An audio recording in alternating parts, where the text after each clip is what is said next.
Hello, Minnesota. Hello, Gophers.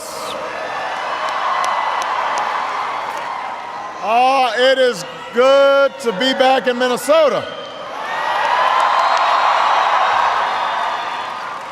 And it's an honor to be standing here next to your next governor, Mark Dayton.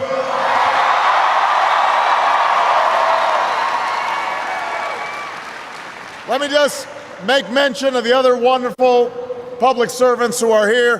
Former Vice President Walter Mondale's in the House.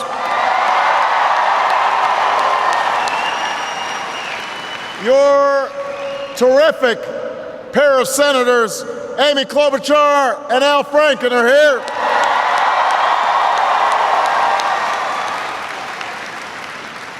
An outstanding congressional delegation, Keith Ellison, Betty McCollum, Jim Oberstar. All the great candidates on the DFL ticket are here today, and we're thrilled to see them. And obviously, I am very honored to be here with Mark because I served with Mark in the United States Senate.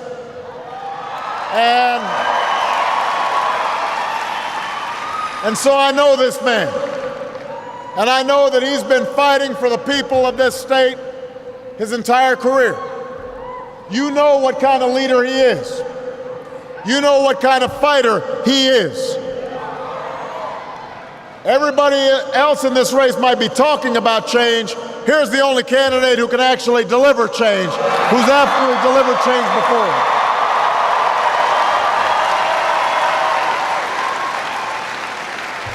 The only candidate who's helped grow this state's economy. The only candidate who's put people back to work. The only candidate who's saved taxpayer dollars by cutting waste and abuse. So you know Mark Dayton. He's got a track record. He's the only candidate in this race who will stand up for the middle class, who's got a plan to balance the budget without sacrificing our children's education.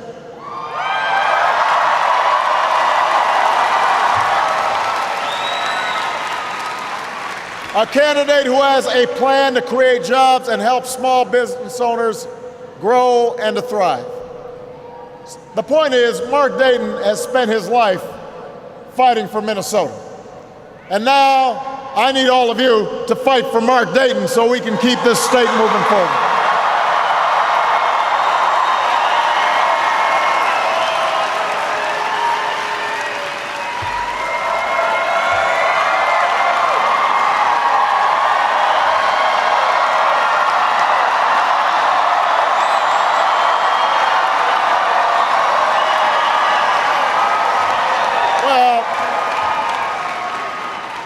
It looks like you're kind of fired up.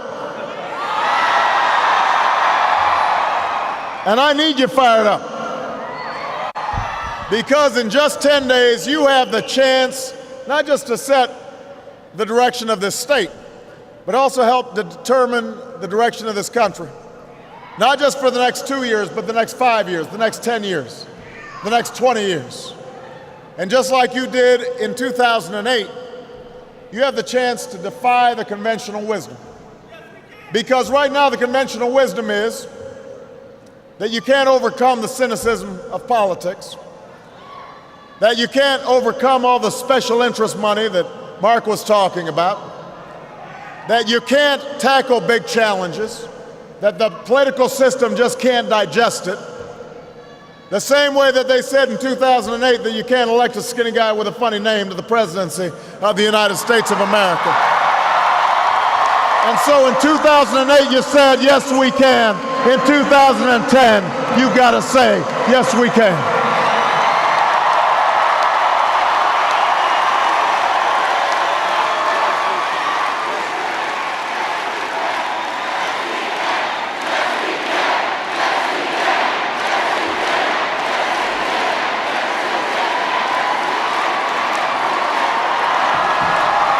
Yes, we can.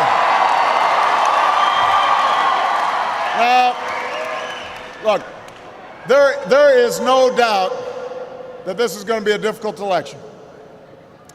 And it's because we've been through an incredibly difficult time for our nation.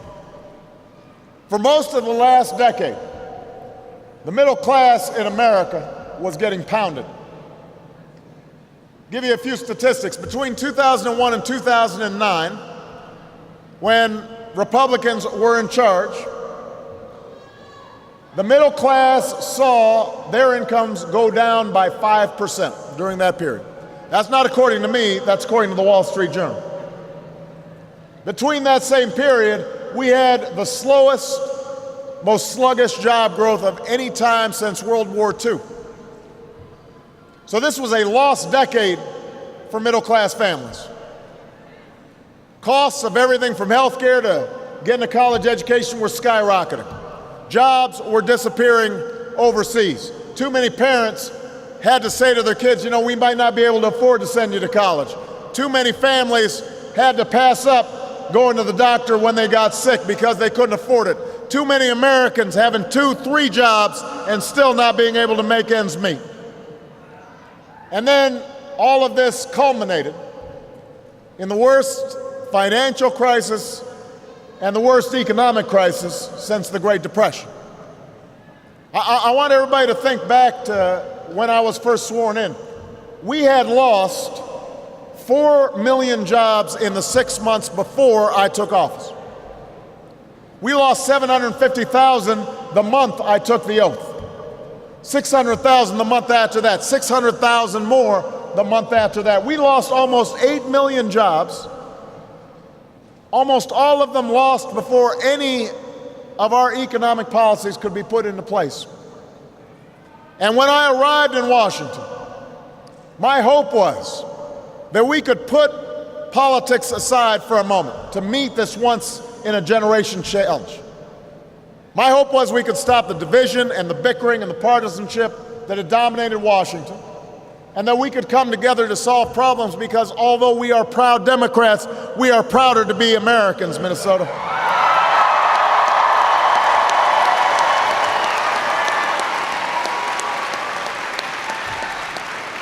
And I believe there are a lot of Republicans out there that felt the same way, but when we got to Washington, the Republican leaders in Congress, they had a different idea. Their basic theory was they looked around, they said, boy, we really made a big mess. We really screwed up. It's going to take a long time to get those 8 million jobs back. People are going to be angry and frustrated. It's better if we refuse to cooperate. We say no to everything. We try to gum up the works in Congress, and we may be able to deflect the blame come the next election. We'll just pretend like we had nothing to do with it, and we'll point our fingers at the Democrats. In other words, the other side was betting on amnesia. They're betting that you forget who caused this mess in the first place. But Minneapolis, it is up to you to show them that you have not forgotten.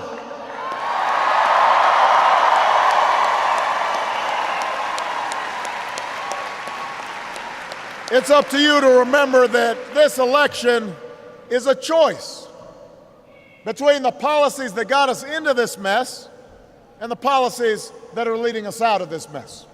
It's a choice between the past and the future, a choice between hope and fear, a choice between falling backwards and moving forwards. And I don't know about you, but I want to move forward. I don't want to go backwards.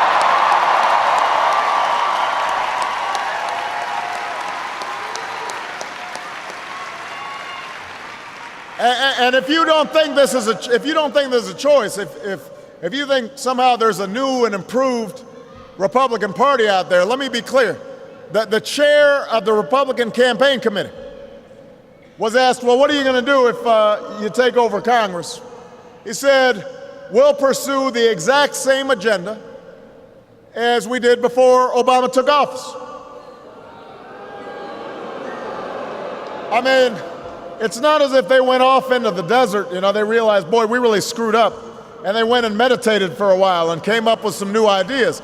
All they've got is the same old stuff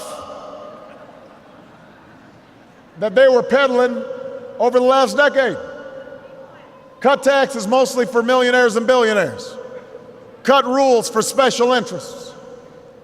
And then cut middle-class families to fend for themselves. So if you're out of a job, tough luck, you're on your own. You don't have health care, their philosophy says tough luck, you are on your own. You're a young person trying to afford a college education, too bad. Pull yourself up by your own bootstraps, you're on your own. This same agenda turned a record surplus into record deficits, allowed Wall Street to run wild, and nearly destroyed our economy. And I make these points not because I want to re-argue the past, I just don't want to relive the past. We can't afford it.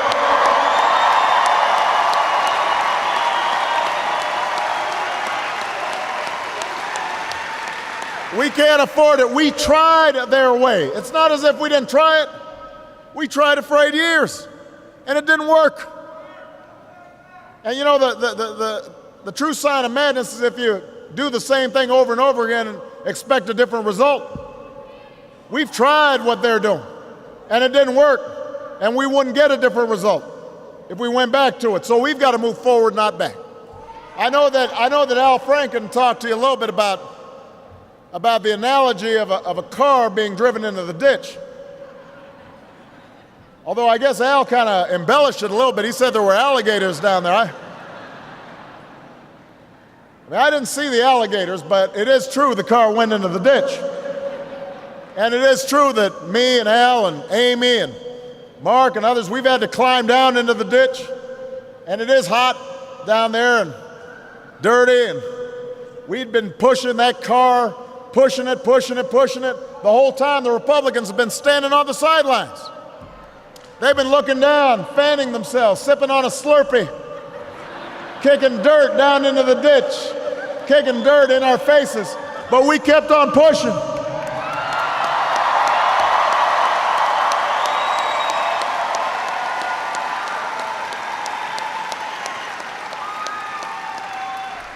Finally, we got this car up on level ground, and yes, it's a little beat up.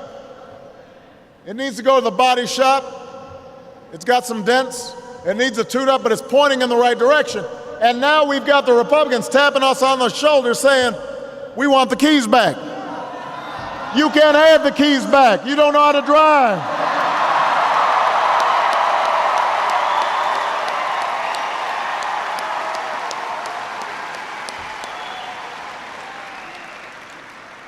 You can ride with us if you want, but you got to sit in the back seat. We're going to put middle-class America in the front seat. We're looking after them.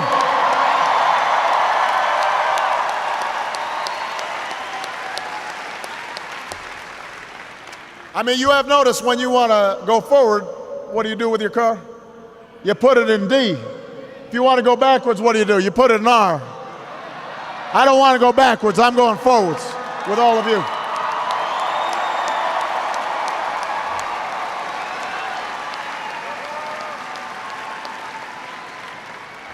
Minnesota, because of the steps we've taken, we no longer face the possibility of a second depression.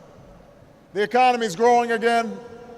We've seen 9 straight months of private sector job growth, but we've still got a long way to go.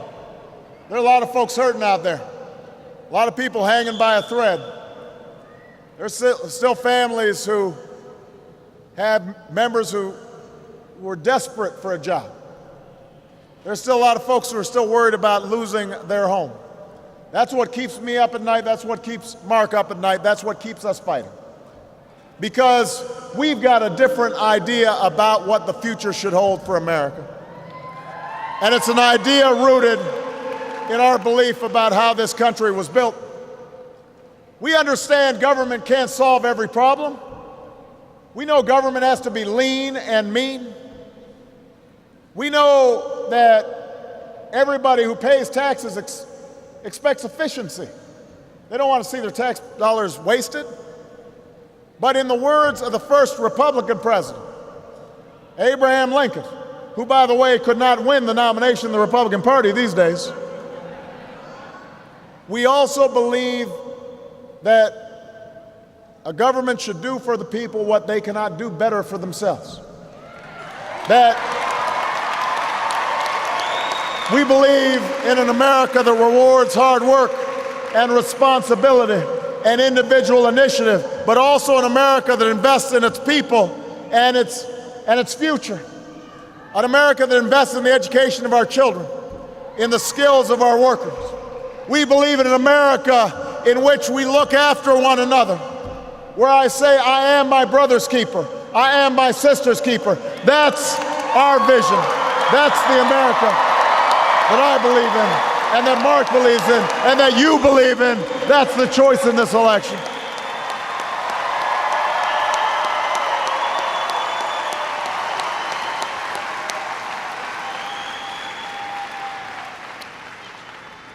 If you give the other side the keys, the other side will keep giving tax breaks to companies that ship jobs overseas. Mark and I, we want to give tax breaks to companies that are investing right here in Minnesota, right here in the United States, in small businesses and American manufacturers. We want to invest in clean energy companies because I don't want solar panels and wind turbines and electric cars built in Europe or built in Asia. I want them built right here in America with American workers.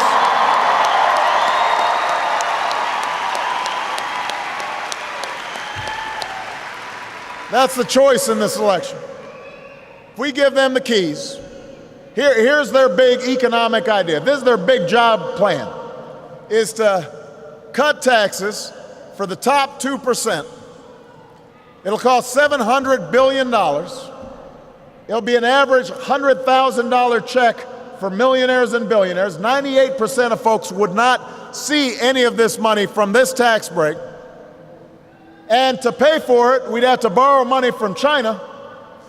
Oh, and by the way, we'd also have to cut education spending by 20%.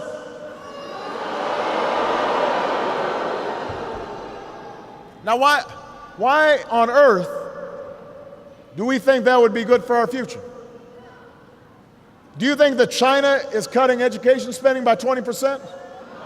Is South Korea or India or Germany, are they cutting education by 20%? They're not playing for second place. They understand that our competitiveness will be determined by how well we educate our workers for tomorrow. And America doesn't play for second place either. We play for first place.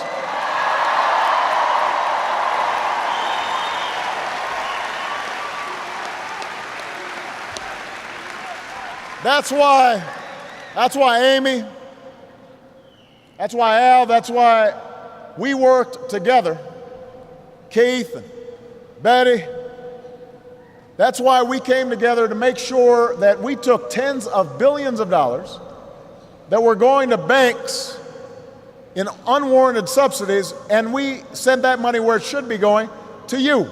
We are financing millions of young people's college educations more effectively now. Higher Pell Grants, better student loans, a $10,000 tax credit for every young person going to college. Those are the kinds of choices we're making. And that's the choice in this election. That's why when it comes to tax cuts, we gave 95% of working families a tax cut. We gave the tax cuts to families that needed them, not folks who didn't need them, because we know you're the ones that need relief. That's the choice in this election.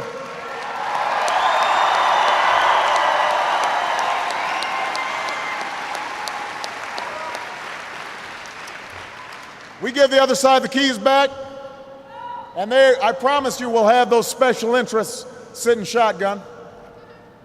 The chair of one of the other party's committees already promised that one of the first orders of business is to repeal Wall Street reform. Now think about this. We just had the worst financial crisis since the 1930s, and one of their first orders of business would be to eliminate protections for consumers, eliminate protections for taxpayers, go back to a system that resulted in us having to save the entire economy and take these drastic measures.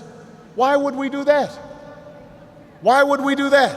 Why would we go back to the point where credit card companies could jack up your interest rates without any notice and could institute hidden fees? Why would we go back to the healthcare policies that they believe in, where insurance companies can drop your insurance when you get sick?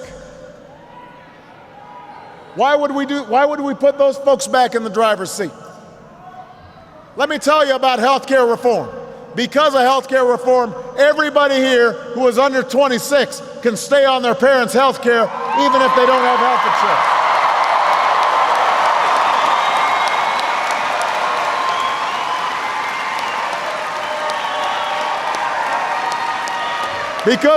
Because of that reform, insurance companies can't drop somebody because they've got a pre-existing condition. Because of healthcare reform, millions of small businesses are getting tax credits so they can afford to provide health insurance to their employees. That is their agenda, to repeal that? Let me tell you something. We believe in making sure people don't get ripped off when they sign up for a mortgage. We believe in making sure that credit card companies treat you fairly. We believe taxpayers shouldn't ever be forced to pay for Wall Street's mistakes.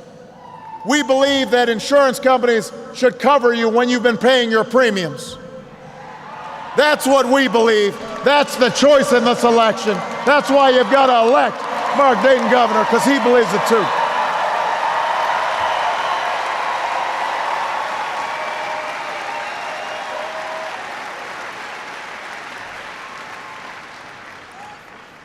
Whether you care about protecting Social Security or you care about protecting our environment, whether you care about having an energy policy that can start freeing ourselves from dependence on foreign oil, or you believe in a foreign policy that fosters cooperation among other nations, there is a choice in this election. We know what we're fighting for, but right now the same special interests that we've battled on your behalf, they're fighting back hard. Mark mentioned it. They are spending millions of dollars. They want to roll back the clock, and they are pouring millions of dollars through a network of phony front groups, flooding the airwaves with misleading attack ads, smearing fine public servants like Mark. And thanks to a gigantic loophole, these special interests can spend unlimited amounts without even disclosing where the money's coming from. We don't know where it's coming from. We don't know if it's from the oil industry. We don't know if it's from banks. We don't know if it's insurance companies. Could be coming overseas. We don't know. They won't tell you. They don't want you to know. They don't want you to know. They won't stand behind what they do. This isn't just a threat to Democrats. This is a threat to our democracy.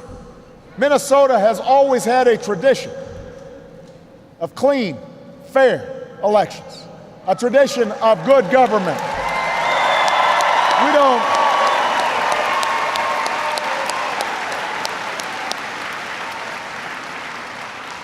And the only way to uphold that tradition, the only way to match their millions of dollars, is with millions of voices. Millions of voices who are ready to finish what we started in 2008. And that's where all of you come in. That's why all of you've got to get out. All of you have to vote. If you are not registered to vote yet, you can walk in right now. You can register anytime between now and Election Day. There is no excuse. Because if everybody who fought for change in 2008 votes in 2010, then Mark will win his election.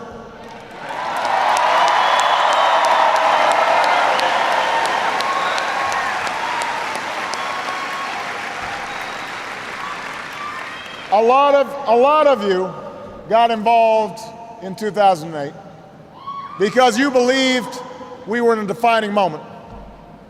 That it was a time when the decisions we make now would have an impact across the decades, would impact our children, our grandchildren, for decades to come. That's the reason you knocked on doors and you made phone calls and some of you cast your vote for the very first time, because you believed that in America, citizens who want to make their country better can make a difference.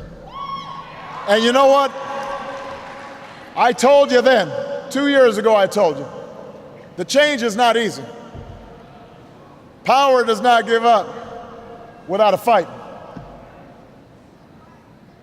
And I understand that some of you, since election night and inauguration day, when, it was a lot of fun. Beyonce was singing and Bono and everybody had their hope posters and everything looked like it might be easy. And I warned folks then, this won't be easy. Power concedes nothing without a fight. And so for the last 2 years, we have been grinding it out.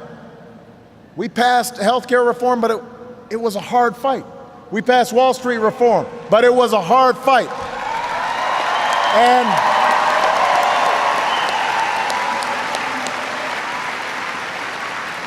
And now, now maybe some people are feeling discouraged, thinking, boy, this is harder than I expected.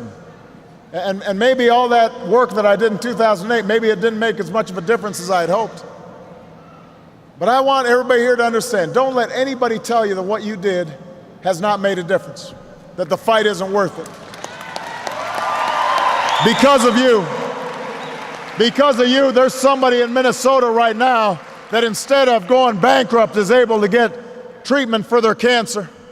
Because of you, there's a young person who's going to be able to go to college. Because of you, some small businesses stayed open in the depths of a recession.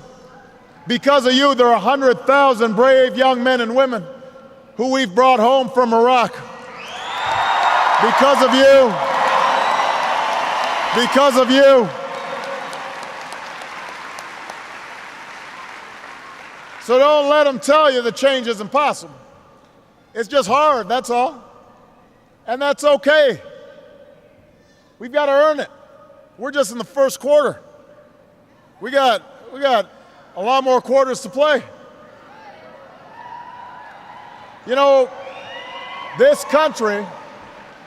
This country was founded on a tough, difficult idea. 13 colonies deciding to break off from the most powerful empire on earth. And then drafting a document, a declaration of independence that embodied ideas that had never been tried before. We hold these truths to be self-evident, that all men are created equal, endowed by our Creator with certain inalienable rights, that among these are life, liberty, and the pursuit of happiness. That's not an easy idea. And it had to be fought for, inch by inch, year by year. Slowly, slaves were freed. Slowly, women got the right to vote. Slowly, workers got the right to organize. Imagine if our grandparents and our great-grandparents, our great-great-grandparents had said, oh, this is too hard.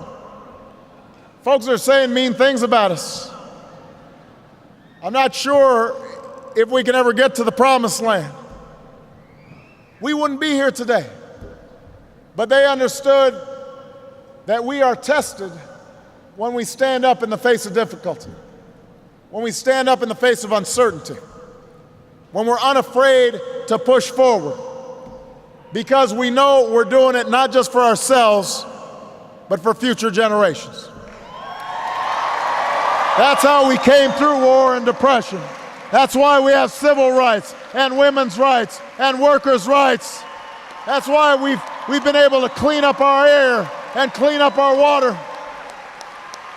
That's why we've been able to end combat operations in one war.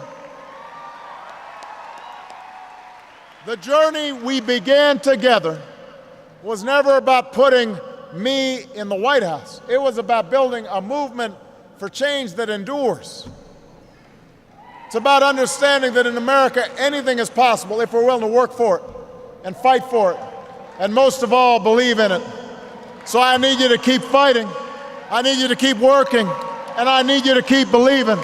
And if you knock on some doors again, if you make some phone calls again, if you talk to your neighbors again, if you go to vote again, then I promise you, we won't just win this election, we won't just have Mark as governor, but you and I together, we are going to restore the American dream for future generations. God bless you. And God bless the United States of America.